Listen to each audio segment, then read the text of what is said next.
The sea wind carried salt and secrets through the open chapel doors.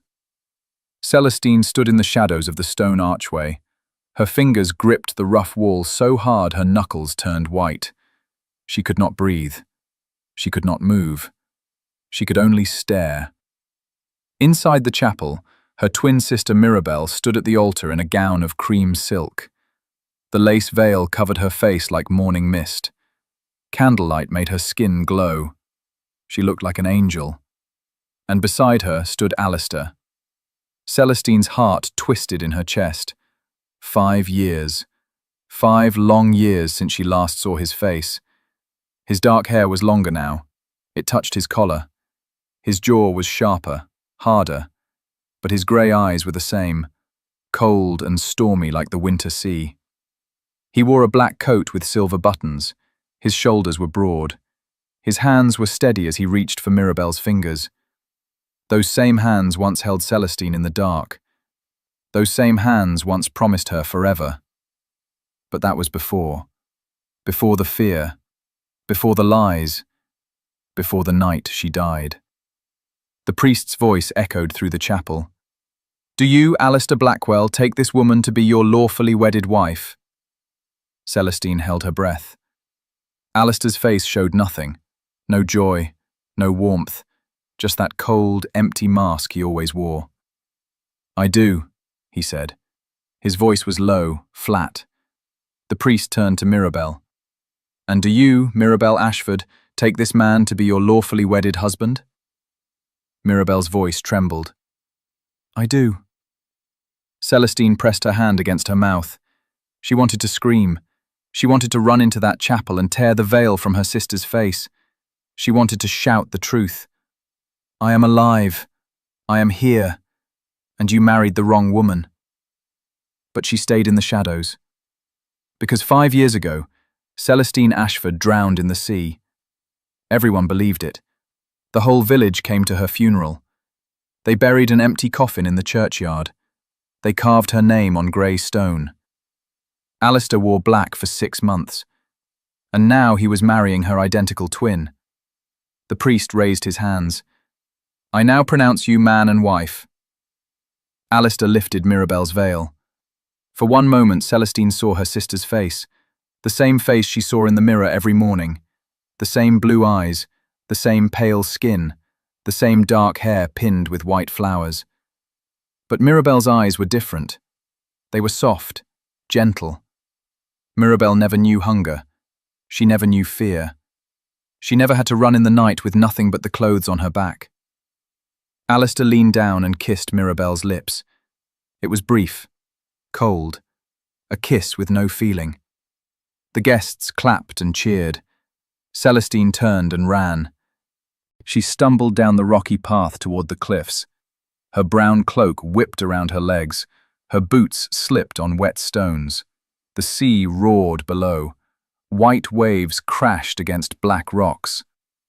She should never have come back. For 5 years she lived in London. She worked in a dress shop. She sewed hems and buttons for rich ladies who never looked at her face. She lived in a tiny room above a bakery. She ate stale bread and cold soup. She had nothing. But she was free. Free from Alistair's obsession, free from his control, free from the way he watched her every move, the way he locked the doors at night, the way he said he loved her but made her feel like a prisoner. She thought she could start a new life. She thought she could forget. But 3 weeks ago, a letter arrived. "Dearest sister, I am to be married. His name is Alistair Blackwell. He is kind and generous. He says I remind him of someone he loved long ago, someone who died. I know this will hurt you to read, but I must tell you. He believes I am you. Please come home. I cannot marry him with this lie between us. Your loving twin, Mirabel." Celestine crumpled the letter in her fist. Her hands shook with rage, with fear. Alistair knew. He had to know. No man could mistake one twin for another after living with her for 2 years. He knew Mirabel was not Celestine. He knew, and he did not care. But why? Why would he marry her sister? Celestine reached the cliff edge and stopped. The wind tore at her hair. Far below, the sea churned and hissed. This was the same cliff where she faked her death. She left her cloak on the rocks. She left her shoes at the edge. She made it look like she jumped. Then she ran. She ran to the village 3 miles away. She cut her hair. She bought a ticket to London with the coins she stole from Alistair's study. She disappeared, and she never looked back. Until now. "Celestine?" The voice came from behind her. She froze. Slowly, she turned. Alistair stood 10 feet away. His black coat flapped in the wind. His grey eyes were locked on her face. He did not look surprised. He did not look shocked. He looked like he had been waiting for her. "You're alive," he said. His voice was calm. Too calm. Celestine lifted her chin. "I am. I knew you would come." He took a step closer. "I knew you could not stay away."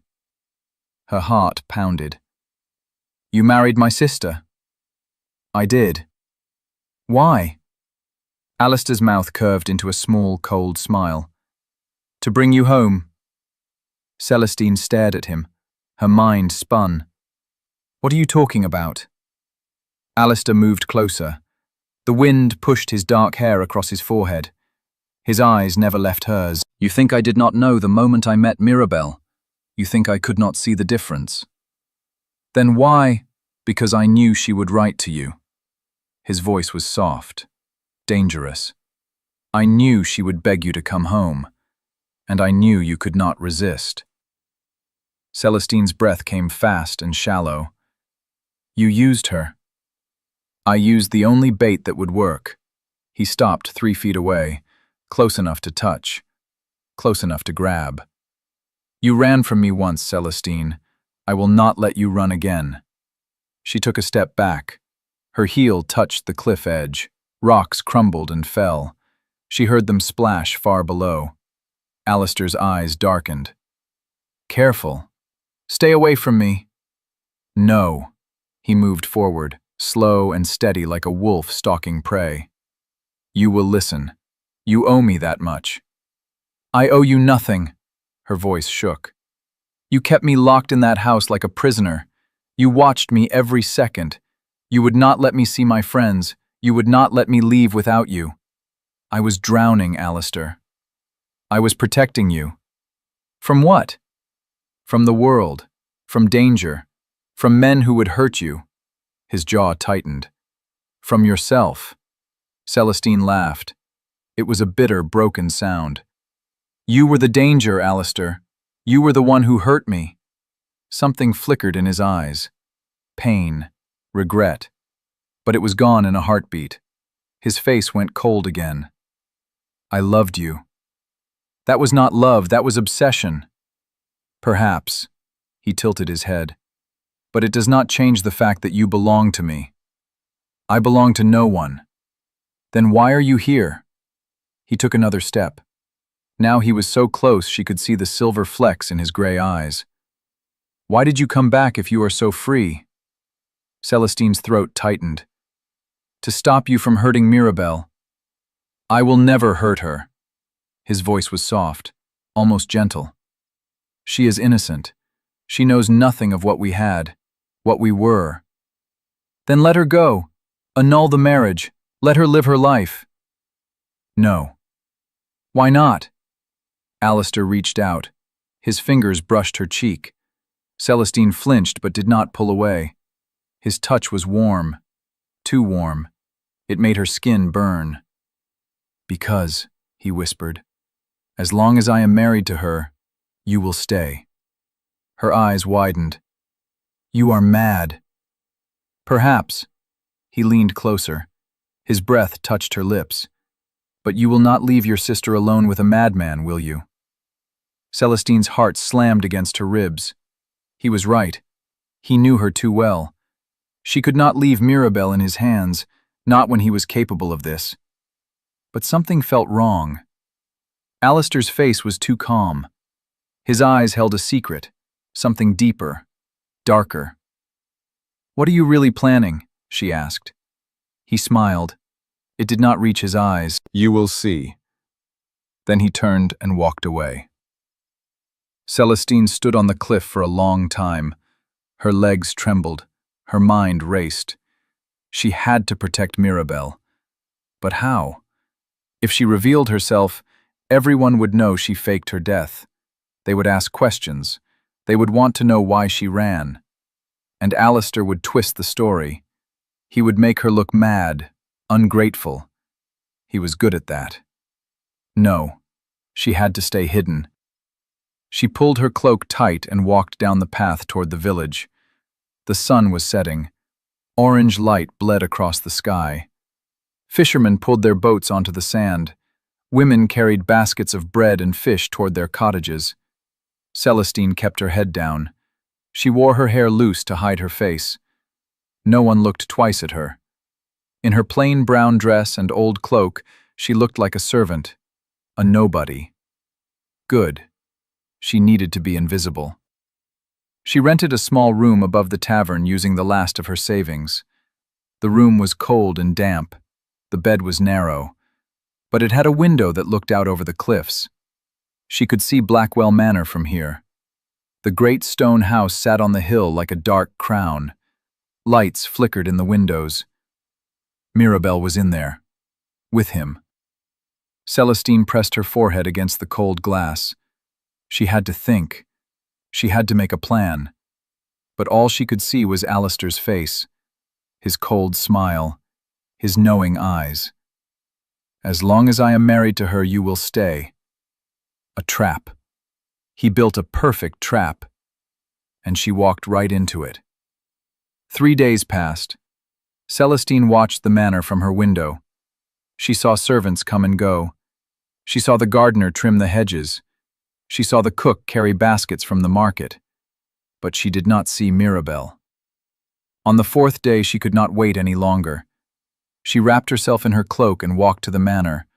Her heart pounded with every step. The path wound through tall grass and wildflowers. Bees hummed in the morning air. It was a beautiful day. But Celestine felt nothing but dread. She did not go to the front door. Instead, she walked around to the kitchen entrance. She knocked softly. A young maid opened the door. She had red hair and freckles. She looked at Celestine with curiosity. "Can I help you, miss?" "I am looking for work," Celestine said. She kept her voice low, humble. "I can cook, clean, sew, anything." The maid frowned. "We have enough staff, I think, but I can ask Mrs. Dawson." "Please." The maid disappeared inside. Celestine waited. Her hands twisted in her cloak. She felt exposed, vulnerable. What if Alistair saw her? What if Mirabel recognized her? But she had to take the risk. A moment later, an older woman appeared. She had gray hair pinned in a tight bun. Her face was stern. "I am Mrs. Dawson, the housekeeper. Mary says you are looking for work." "Yes, ma'am." Mrs. Dawson looked her up and down. "What is your name?" "Clara," Celestine lied. "Clara Moore." "Where are you from?" "London. I came here to visit my aunt, but she passed. Now I have nowhere to go." Mrs. Dawson's face softened slightly. "I see. Can you read?" "Yes, ma'am." "Can you sew?" "Very well." Mrs. Dawson crossed her arms.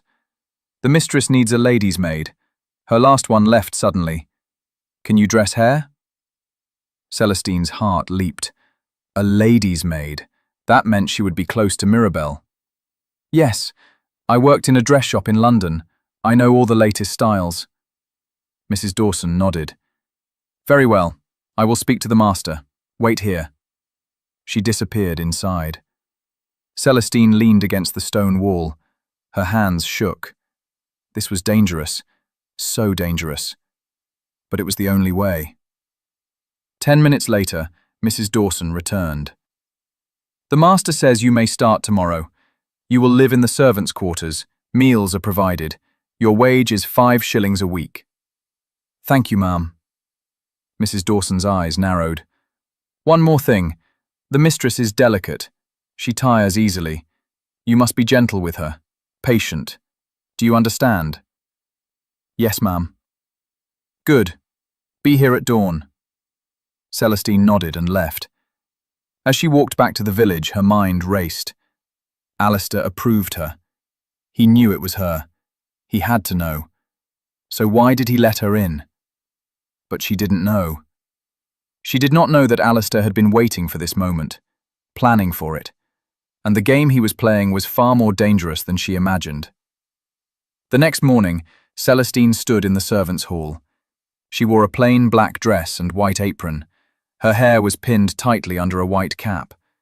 She looked like every other maid in the house. Mrs. Dawson led her up the back stairs. The manor was even more beautiful inside than Celestine remembered. High ceilings, marble floors, paintings in gold frames. Alistair inherited this house from his father. He was born into wealth and power, and he used both to control everything around him.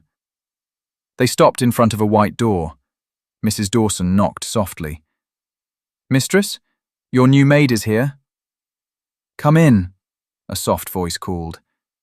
Mrs. Dawson opened the door. Celestine stepped inside. The room was filled with light. White curtains fluttered in the breeze. A large bed sat against the far wall, and sitting by the window in a chair was Mirabelle. She looked so small. Her dark hair fell loose around her shoulders. Her blue eyes were red and swollen. She wore a pale pink dressing gown, her hands twisted in her lap.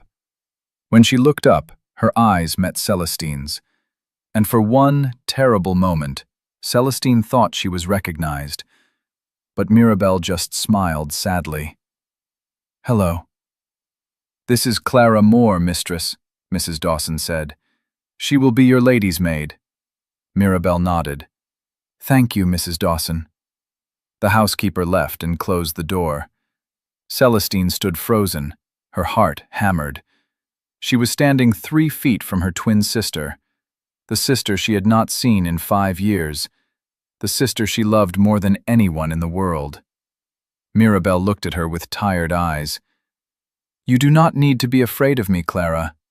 I am not a harsh mistress. Celestine swallowed. Thank you, ma'am. Will you help me dress? I must go down for breakfast. Of course. Celestine moved to the wardrobe. Her hands trembled as she pulled out a blue morning dress. She helped Mirabelle step into it. She laced the back. She pinned her hair. Every movement was careful, gentle. It felt so strange to touch her sister and not be recognized. Mirabelle sat at the vanity. She stared at her reflection in the mirror. Do you have any family, Clara? Celestine's throat tightened. I had a sister once. She died. I am sorry. Mirabelle's voice cracked. I lost my sister too, 5 years ago. She drowned. Celestine's hands stilled. That must have been very hard. It was. Mirabelle's eyes filled with tears. I think about her every day. I wonder what she would say if she saw me now. What do you mean? Mirabelle turned to look at her. I married a man I do not love, a man who does not love me. He married me because I look like her, like my sister, Celestine. Celestine's breath caught. Mirabelle wiped her eyes. He told me the truth on our wedding night. He said I reminded him of the woman he lost. He said he could not bear to be alone anymore, so he married me. A replacement. Her voice broke. I am living her life, sleeping in her bed, wearing her jewels, but I am not her. I will never be her. Celestine knelt beside the chair. Why did you agree to marry him? Because my parents forced me. They said Alistair Blackwell was the best match in the county. They said I should be grateful. She laughed bitterly. Grateful? As if being a ghost is something to celebrate. Celestine's heart ached. You wrote to your sister before the wedding, didn't you? Mirabelle's eyes widened. How did you know? A guess. Yes. I wrote to her. I told her everything. I begged her to help me. Mirabel's voice dropped to a whisper. But she never came. She is dead. Of course she never came. I was foolish to hope. Celestine wanted to scream. She wanted to tear off her cap and shout, "I am here! I came for you! I will save you!" But she could not. Not yet. "You are not a ghost," Celestine said softly. "You are Mirabel. You are your own person. Do not let him take that from you." Mirabel looked at her with surprise. Then she smiled. A real smile, small but warm. "Thank you, Clara. That is kind of you to say." A knock sounded at the door. "Enter," Mirabel called. The door opened. Alistair stepped inside. Celestine stood quickly. She kept her head down, her heart hammered so hard she thought it would burst. Alistair's eyes swept the room. They lingered on her for just a moment. Then he looked at Mirabel. "Good morning, wife." Mirabel stood. "Good morning. Are you ready for breakfast?" "Yes." Alistair offered his arm. Mirabel took it. They walked toward the door. As they passed, Alistair's eyes flicked to Celestine again. His mouth curved into the faintest smile. He knew. Of course he knew. The door closed behind them. Celestine sank onto the chair. Her hands shook. She pressed them against her knees. This was a nightmare. She was trapped in the same house as the man she ran from, the man who wanted to possess her, the man who married her sister to lure her back. And now, she had to serve them both. But something Mirabel said stayed with her. "He told me the truth on our wedding night." Alistair admitted he married Mirabel because she looked like Celestine. That was cruel, heartless, but also strange. Why tell her the truth? Why not keep the lie? Unless he wanted Mirabel to suffer. No, that did not make sense. Alistair was cold, controlling, but he was never cruel for cruelty's sake. Everything he did had a purpose, a reason. So what was the reason now? Celestine stood and walked to the window. From here she could see the garden below. Alistair and Mirabel walked along the stone path. Mirabel's head was bowed. Alistair spoke to her. His hand rested on her back. To anyone watching, they looked like a normal couple. But Celestine knew better. Yet something felt wrong. For the next 2 weeks, Celestine lived in the shadows of Blackwell Manor. She woke before dawn. She brought Mirabel breakfast in bed. She dressed her. She styled her hair. She listened to her quiet, sad stories about her childhood. About how she always felt second to Celestine. About how their parents loved Celestine more because she was born first. "They said I was the spare," Mirabel whispered one morning. "In case something happened to Celestine. That was my purpose. To be a replacement." Celestine's heart broke a little more each day. At night, she returned to her small room in the servants' quarters. She lay in the narrow bed and stared at the ceiling. She thought about Alistair, about his plan, about what he wanted. But she could not figure it out. He barely spoke to her. When he saw her in the halls, he nodded. That was all. No words, no threats, no demands. It was worse than anger. It was waiting. And Celestine hated waiting. One night she could not sleep. She got up and walked through the quiet halls. The house was dark. Only a few candles burned in the sconces. Her bare feet made no sound on the cold floor. She passed the library. The door was open. A faint light glowed inside. She should have kept walking, but she did not. She stepped inside.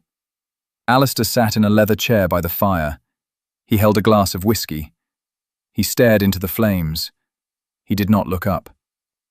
"You should be asleep, Clara," he said softly. Celestine froze. I could not sleep. Neither could I. She moved closer. The fire crackled and hissed. Shadows danced on the walls. "Why are you doing this?" she asked. "Doing what?" You know what? Alistair finally looked at her. His grey eyes were tired, almost sad. Sit. No. Please. The word surprised her. Alistair never said please. He commanded. He demanded.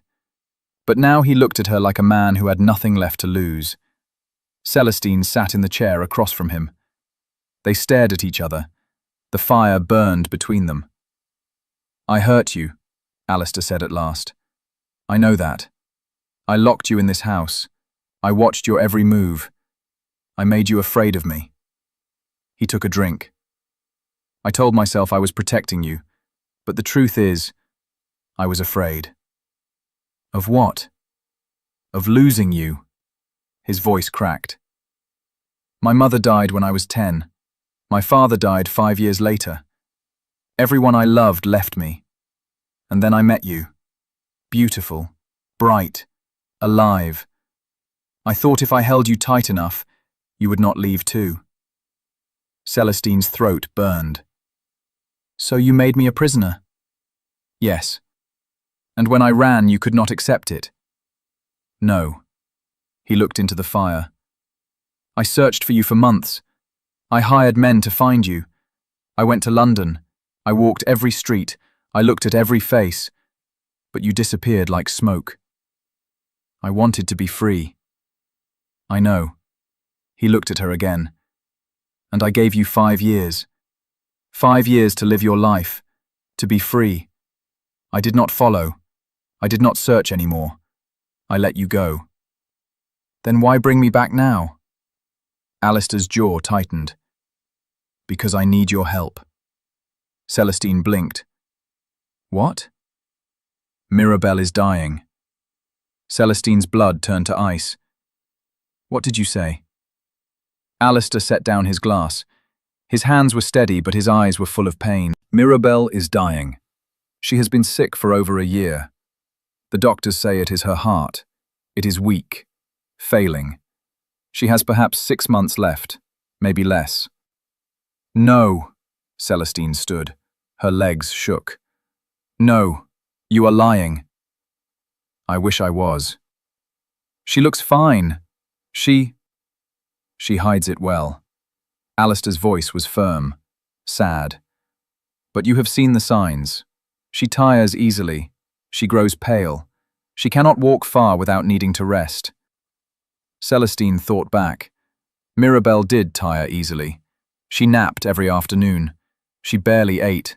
Her hands were always cold. Why did you not tell her family? Celestine demanded. I did. They know. They have known for a year. Alistair stood and walked to the window. That is why they pushed her to marry me. They wanted her to be cared for, protected. They wanted her to have a good life in the time she has left. Celestine pressed her hands to her mouth. Tears burned her eyes. Mirabelle knows?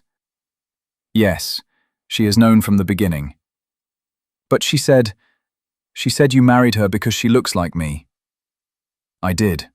Alistair turned to face her, but not for the reason she thinks. Then why? Because I knew she would write to you. I knew you would come. He took a step closer. I needed you to come home, Celestine. Not for me, for her.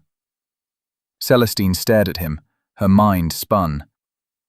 I do not understand. Mirabelle is dying alone.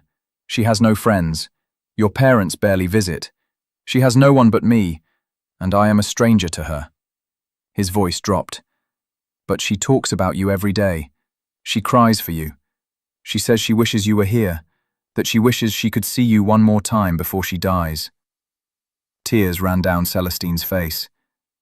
You married her to bring me home, to give her closure. Yes. But I cannot reveal myself. Everyone thinks I am dead. I know. Alistair's face was full of regret. That is why I hired you as her maid, so you could be close to her, so you could spend her last months with her, even if she does not know who you really are. Celestine sank into the chair. Her whole body shook. She wanted to scream, to rage, to cry, Her sister was dying, and she had been too blind to see it. "Why did you not just tell me?" she whispered. "Why the games? Why the tricks?" "Because you would never have come if I asked." Alistair knelt in front of her. "You hate me. You fear me. If I sent you a letter begging you to come, you would have burned it. But if I married your sister, I knew you would not be able to stay away." He was right. He was always right. Celestine covered her face with her hands. She sobbed. 5 years of running, 5 years of hiding, 5 years of freedom, and it all meant nothing. Because Mirabel was dying. "I am sorry," Alistair said softly. "I am sorry for everything I did to you. I am sorry for the pain I caused. But I am not sorry for bringing you home. Mirabel needs you, and whether you believe it or not, so do I." Celestine looked up. Her vision was blurred with tears. "You need me?" "Yes." His grey eyes held hers. "I need you to forgive me." The days blurred together after that night. Celestine stopped hiding. She stayed by Mirabel's side every moment she could. She helped her walk in the garden. She read to her by the fire. She braided her hair and told her stories about London. Made-up stories. Safe stories. Nothing that would reveal who she really was. But sometimes, Mirabel looked at her with a strange expression. "You remind me of someone," she said one afternoon. They sat under a tree. The sun was warm. Birds sang in the branches. Celestine's heart stopped. "Who?" "My sister." Mirabel smiled sadly. "The way you move, the way you tilt your head when you are thinking, it is the same. Perhaps all sisters are alike. Perhaps." But Mirabel's eyes lingered on her face. "Do you believe in ghosts, Clara?" "Why do you ask?" "Because sometimes I think Celestine is watching over me. I feel her near me, especially when you are here." She reached out and took Celestine's hand. "It makes me feel less alone." Celestine squeezed her hand. Tears stung her eyes. "You are not alone." "I know." Mirabel leaned her head on Celestine's shoulder. "I am glad you came to work here. You are the only friend I have." Celestine bit her lip to keep from crying. She wanted to tell her. She wanted to scream the truth. But she could not. It would only hurt Mirabel more. It would make her final days full of questions and confusion. So Celestine stayed silent, and she loved her sister from the shadows. Alistair kept his distance. He was kind to Mirabel. He sat with her at meals. He walked with her in the garden. He read to her in the evenings. But there was no warmth between them, no love. They were two lonely people living in the same house. At night, Celestine sometimes saw him standing at the window in the library, staring out at the dark sea. His face was full of shadows. One night she joined him. "You do not have to stay," she said. He glanced at her. "Where would I go?" "Anywhere. You have done what you needed to do. You brought me home. Mirabel has me now. You do not need to pretend anymore." "I am not pretending." His voice was quiet, sad. "I care for her. She is kind, gentle. She does not deserve this." "No one deserves this." They stood in silence. The fire crackled behind them. Outside, the wind howled. "I think about that night often," Alistair said. "The night you left. I woke up and you were gone. Your cloak was on the cliff, your shoes at the edge. I thought you jumped. I thought I killed you." Celestine's throat tightened. "You did not kill me." "Did I not?" He turned to face her. His eyes were full of pain. "I made your life so unbearable that you chose death over staying with me. What kind of man does that make me?" "A broken one." He laughed. It was a bitter sound. "Yes, broken. That is a kind way to say it." Celestine reached out. She touched his hand. It was warm, solid, real.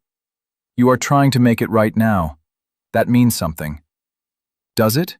His fingers curled around hers. Or is it too late? I do not know. She pulled her hand away. But I do know this. Mirabelle deserves better than a husband who does not love her. When she is gone, you should find someone who makes you happy. I already found her. Alistair's eyes held hers. But I lost her. Celestine's heart twisted. Alistair, I know. You do not love me. You never will. I destroyed that. I accept it. He turned back to the window. But I will spend the rest of my life trying to deserve your forgiveness.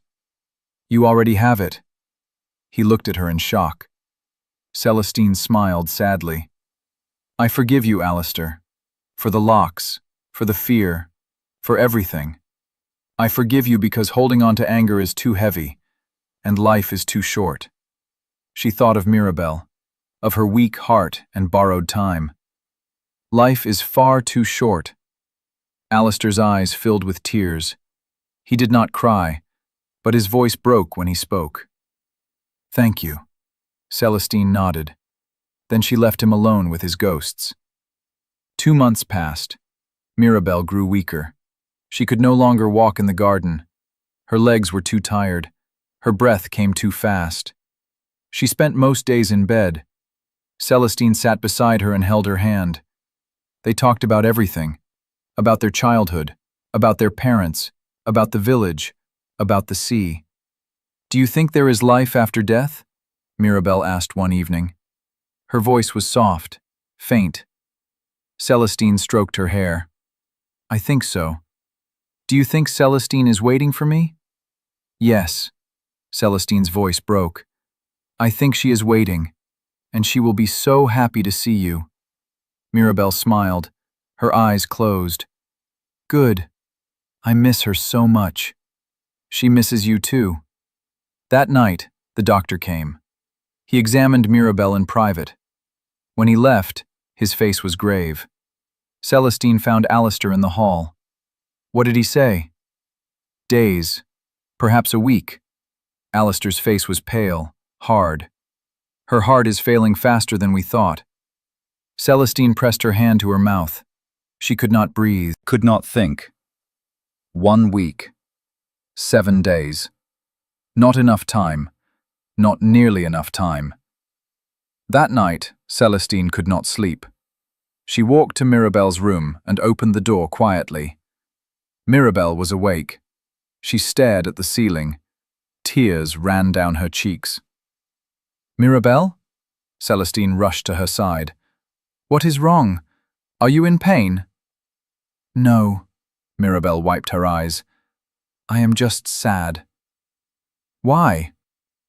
Because I wasted so much time. Her voice was full of regret. I spent my whole life trying to be like Celestine, trying to make my parents love me as much as they loved her. But I was never enough. I was always second, always the replacement. And now I am dying, and I never got to be myself. Celestine's heart shattered. You are not a replacement. You are Mirabelle. You are kind and gentle and good. You are enough. You have always been enough. But Celestine was better. No. Celestine took her sister's face in her hands. She was not better. She was just different, and she loved you more than anyone in the world. Do you know why? Why? Because you were the only person who saw her for who she really was, not the perfect daughter, not the golden child, just Celestine, scared and flawed and human. Tears ran down Celestine's cheeks. She loved you because you were her mirror, her twin, her other half, and when she died, half of her soul died too. Mirabelle stared at her. Her blue eyes were wide, searching. How do you know that? Celestine froze. She said too much, far too much. Clara? Mirabelle whispered. How do you know? Celestine's voice failed. She could not lie anymore. She could not hide. Not from her sister. Not in these final days. So she did the only thing she could. she told the truth. Because I am Celestine. Mirabel stared at her. Her face went white. Her mouth opened, but no sound came out. Celestine pulled off her cap. Her dark hair fell loose around her shoulders. She looked just like Mirabel now. Two identical faces, two halves of the same soul. I did not die, Celestine whispered. I ran. I faked my death because I was afraid, because Alistair made me feel like I was suffocating. And I ran like a coward, and I left you behind. I am so sorry, Mirabel. I am so sorry. Mirabel's eyes filled with tears. You are alive. Yes. All this time, you were alive. Yes. Mirabel reached out. Her fingers touched Celestine's face, her cheek, her hair, as if she could not believe it was real. You came back. I came back for you. I will always come back for you. Mirabel sobbed. She pulled Celestine into her arms and held her tight. They cried together. Two sisters, two halves of one heart. I missed you, Mirabel whispered. I missed you so much. I missed you too. Celestine pulled back. She wiped her sister's tears. I am here now. I will not leave you again. I promise. Mirabel smiled. It was the first real smile Celestine had seen on her face in months. I am so happy. I thought I would die without seeing you again. You will not die. Celestine's voice was fierce. You are strong. You will fight this. But even as she said it, she knew it was a lie. Mirabel knew it too. It is all right, Mirabel said softly. I am not afraid to die. Not anymore. Not now that I know you are alive, that you are happy. I am not happy. Not without you. You will be. Mirabel squeezed her hand. Promise me something. Anything. Promise me you will live. Really live. Not hide in the shadows. Not run away. Promise me you will find love. Find joy. Find everything I never got to have. Celestine's throat burned. I promise. Mirabel smiled. Then her eyes drifted closed. Good. I am so tired, Celestine. Will you stay with me? Always. Celestine lay beside her sister. She held her close. She listened to her heartbeat, slow and faint and fragile. And she prayed. She prayed for more time. She prayed for a miracle. But deep down, she knew. Someone was listening. But they were not granting wishes. The next 3 days were the longest and shortest of Celestine's life. She did not leave Mirabel's side. She held her hand. She told her stories. She sang the lullabies their mother used to sing when they were small. Alistair came and went. He brought flowers. He brought soup. He sat quietly in the corner and watched. His face was full of sorrow. On the second day, Mirabel opened her eyes and looked at him. Alistair? He moved to her side. Yes? Thank you for bringing her back to me. His jaw tightened. I wish I could do more. You did enough. She reached out and took his hand. You are a good man. Broken, but good. Promise me you will let yourself heal. I promise. Mirabel smiled. Then she looked at Celestine. Take care of each other. Celestine's eyes widened. Mirabel. Promise me. I promise. Mirabel closed her eyes. She sighed softly. And then she slept. On the third day, the doctor came again. He checked Mirabel's pulse, her breathing, her color. Then he shook his head. It is time, he said quietly. Her heart is giving out. She will not wake again. Celestine could not breathe. No, you are wrong. I am sorry, miss. The doctor left. Celestine sat beside the bed. She held Mirabel's hand. It was cold, so cold. Alistair stood by the window. His back was rigid. His shoulders shook. "She cannot die," Celestine whispered. "Not yet, not like this." "She is at peace."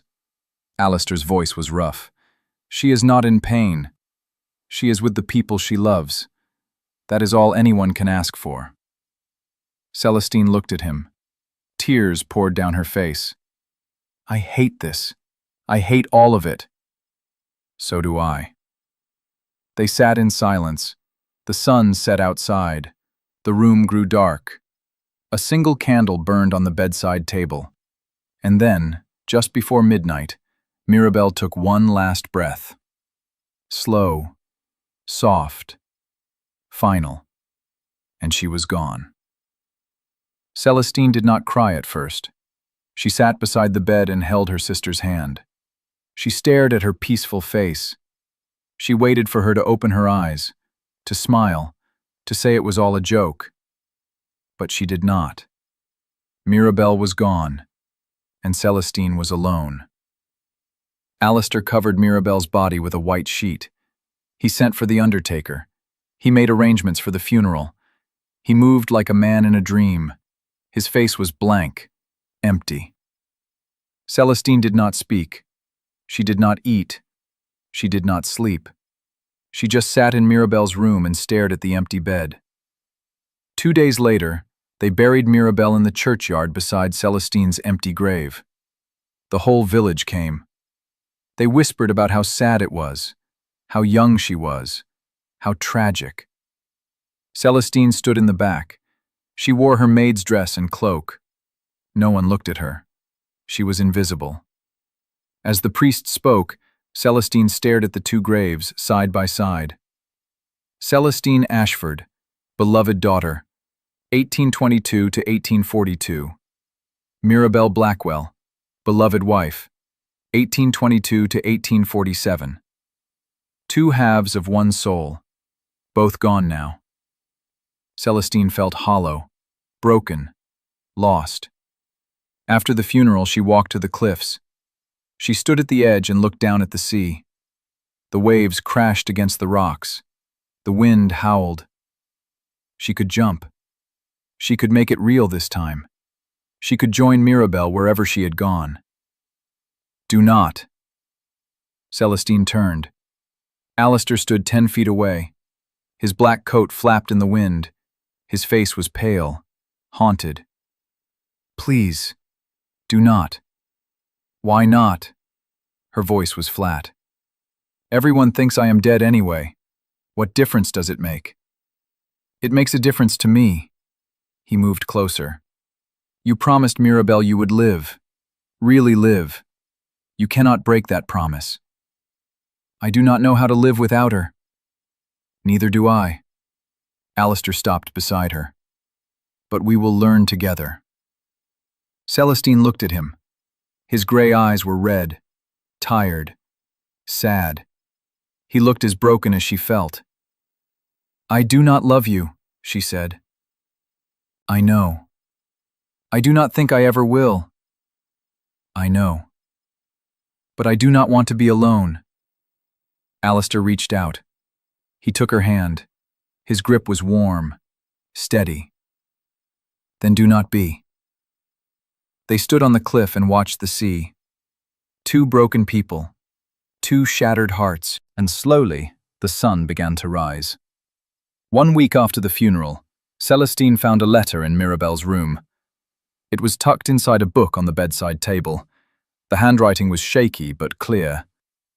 "Dearest Celestine, if you are reading this, then I am gone.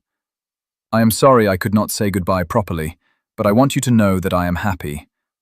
Not happy to die, but happy that I got to see you again, even if you were pretending to be someone else.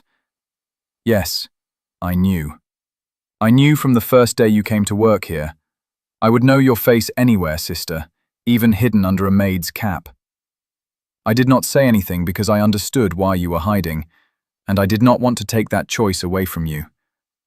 But I want you to know something. You did not fail me. You did not abandon me. You gave me the greatest gift anyone could give. You gave me your time, your love, your presence. Those last months were the happiest of my life. Now, I have one last request. Stop running, Celestine. Stop hiding. Live your life in the light. Be loud, be messy, be everything you were afraid to be. And give Alistair a chance. He is not the man you ran from. People change. Pain changes them. Loss changes them. He loves you. Not the obsessive, desperate love from before, but something quieter, deeper, something real. You do not have to love him back, but at least let him try to earn your trust. I love you, sister. I always have. I always will. Even in death, we are not apart. Your loving twin, Mirabelle. Celestine read the letter 3 times. Tears poured down her face. Her hands shook. Mirabelle knew. She knew the whole time. And she said nothing. Celestine pressed the letter to her chest and sobbed. She cried for her sister, for the years they lost, for the time they could never get back. But underneath the grief, there was something else. Relief. Mirabelle knew, and she forgave her. That was enough. That had to be enough. Celestine stayed at Blackwell Manor, not as a maid, as herself, as Celestine Ashford, alive and real. The village was shocked. Whispers followed her everywhere. People stared. They asked questions. They wanted to know where she had been, why she faked her death, what happened. Celestine did not answer. She did not owe them her story. But she did owe Alistair the truth. 1 month after Mirabelle's death, she found him in the library. He sat by the fire with a book in his lap, but he was not reading. He just stared into the flames. "Can we talk?" she asked. He looked up. "Of course." She sat across from him. The fire crackled between them. "I am leaving." His face went pale. "Where will you go?" "I do not know. London, perhaps. Or somewhere new. Somewhere I have never been." She twisted her hands in her lap. "I cannot stay here. There are too many ghosts." Alistair nodded slowly. "I understand. But before I go, I want to say something." "All right?" Celestine took a deep breath. "You hurt me. For a long time I hated you for it. But I do not hate you anymore. I see now that you were broken, that you did not know how to love without fear, and I forgive you for that." Alistair's eyes filled with tears. He did not try to hide them. "Thank you. But I also need you to understand something. I cannot be what you want me to be. I cannot be the woman you fell in love with 5 years ago. She is gone. I am different now. Harder, colder, free. I know." His voice was soft. "And I do not want the woman from 5 years ago. I want the woman sitting in front of me now, the one who survived, the one who fought to be free, the one who loved her sister enough to risk everything." Celestine's breath caught. "Alistair, I am not asking you to stay. I am not asking you to love me. I am just asking you to let me come with you." She stared at him. "What?" "Let me come with you, wherever you go. I will not try to control you. I will not lock doors or watch your every move. I will just be there. A companion, a friend, nothing more, unless you want more." He leaned forward. His grey eyes were desperate, hopeful. "Please, Celestine, give me a chance to prove I have changed."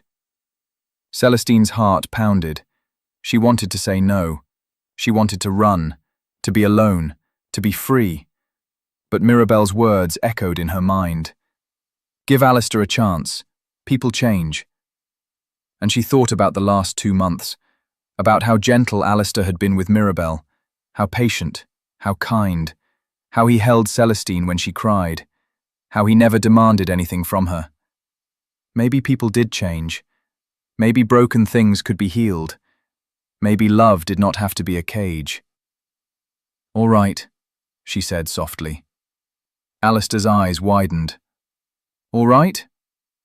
You can come with me, but we travel as equals, not husband and wife, not master and servant, just two people trying to find their way. Yes, anything. Celestine smiled. It was small, fragile, but real. Then pack your bags, Alistair Blackwell. We leave at dawn. They left Blackwell Manor on a grey morning. Celestine wore a simple travelling dress. Her hair was pinned under a hat. She carried one small bag. Everything she owned fit inside. Alistair wore a plain coat and boots. No jewels, no silk. He looked like an ordinary man. Not a lord, not a master, just Alistair. They hired a coach to take them to the next town. From there they would take a train. To where, they did not know. They had no plan, no destination, just freedom. As the coach pulled away, Celestine looked back at the manor, at the cliffs, at the sea. So many memories, so much pain, but also love, and loss, and healing. She turned forward and did not look back again. They traveled for weeks. They stayed in small inns. They walked through villages and cities. They saw mountains and rivers and forests. They talked about everything and nothing, about books, about music, about the color of the sky. Alistair kept his promise. He did not try to control her. He did not watch her every move. When she wanted to be alone, he gave her space. When she wanted company, he was there. Slowly, carefully, something grew between them. Not love, not yet, but trust. And trust was the first step. One night, they stopped at an inn by a lake. The water was smooth and black like glass. Stars reflected on the surface. It looked like a mirror to the heavens. Celestine stood on the shore. She breathed in the cool air. She felt lighter than she had in years. Alistair joined her. "What are you thinking about?" "Mirabelle." Celestine smiled sadly. "I miss her." "So do I." They stood in silence. The water lapped at the shore. Somewhere far away, a bird called. "Do you think she would approve of this?" Celestine asked. "Of us traveling together?" "I think she would be happy." Alistair looked at her. "She wanted you to be free, and you are." "Am I?" Celestine turned to face him. "I do not feel free. I feel lost." "Then we are lost together." Celestine laughed. It was a soft, sad sound. "That is not very comforting." "No, but it is honest." She looked at him, really looked at him. His gray eyes were no longer cold. They were warm, open, vulnerable. He was not the man who locked her in that house.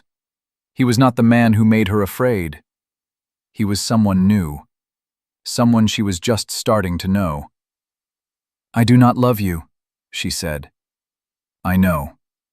But I think I could. Someday." Alistair's breath caught. "Truly?" "Truly." He reached out. His hand hovered in the air, asking, not demanding. Celestine took his hand. And for the first time in 5 years, she did not pull away.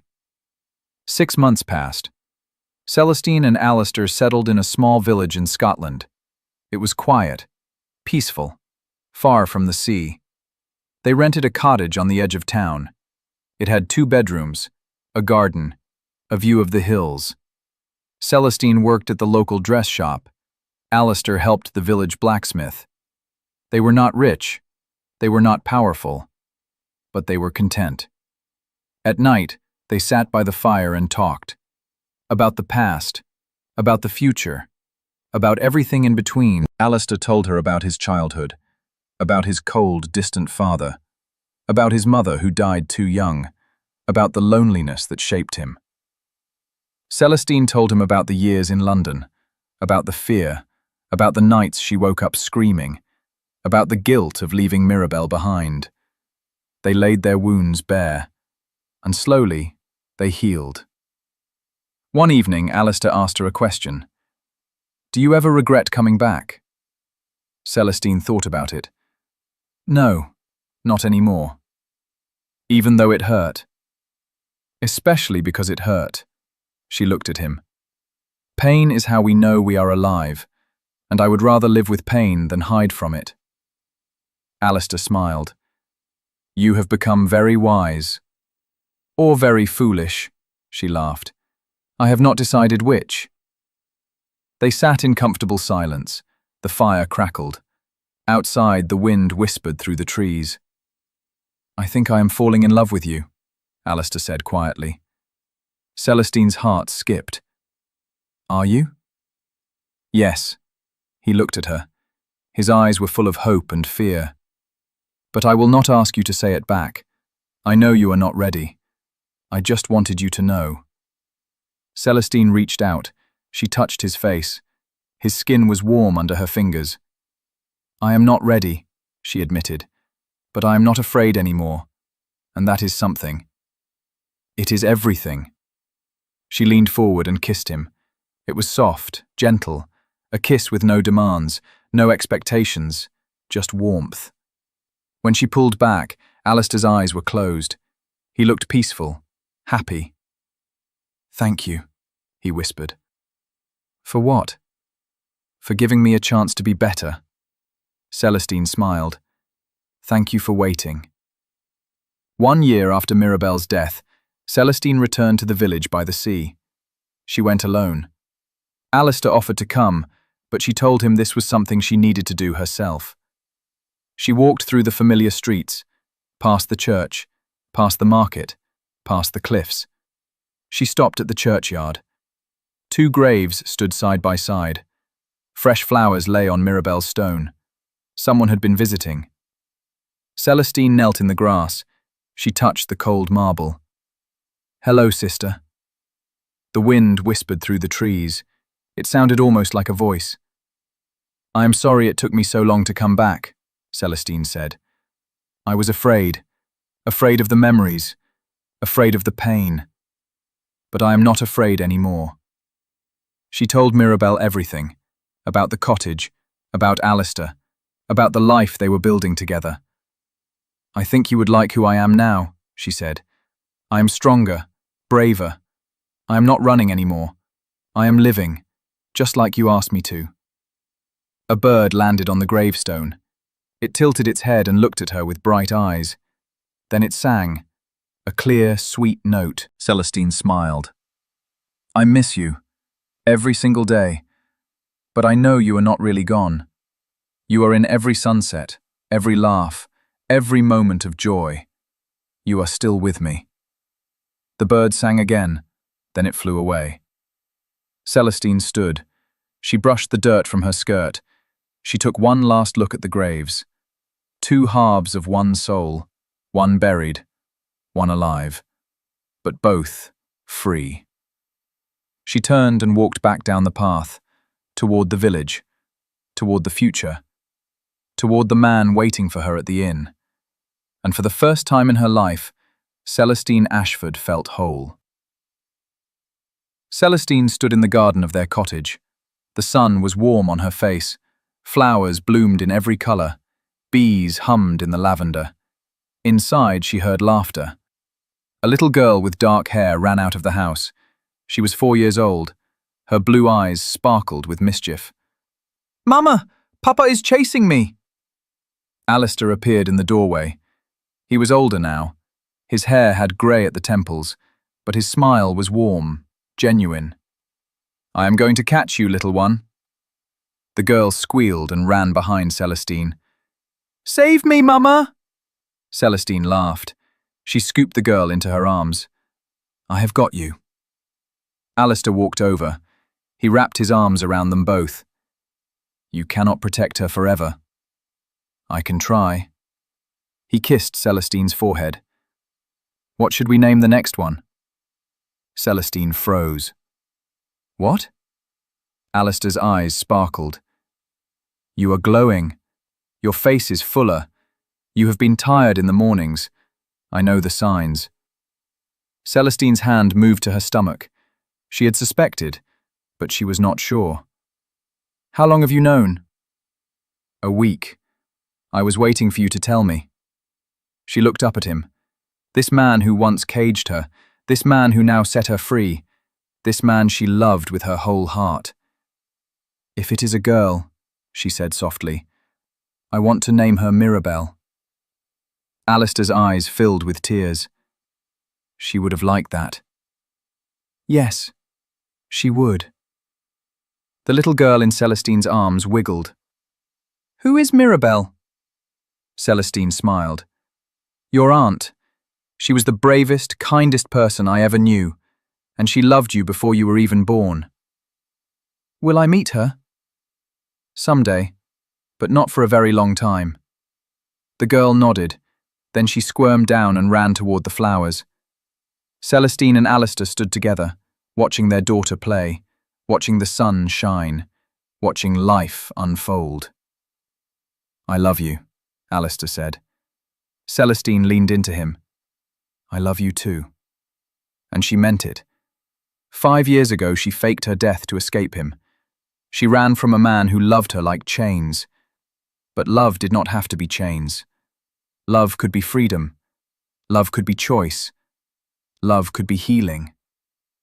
And standing in her garden with the man she once feared, and the daughter she adored, and the new life growing inside her, Celestine Ashford finally understood.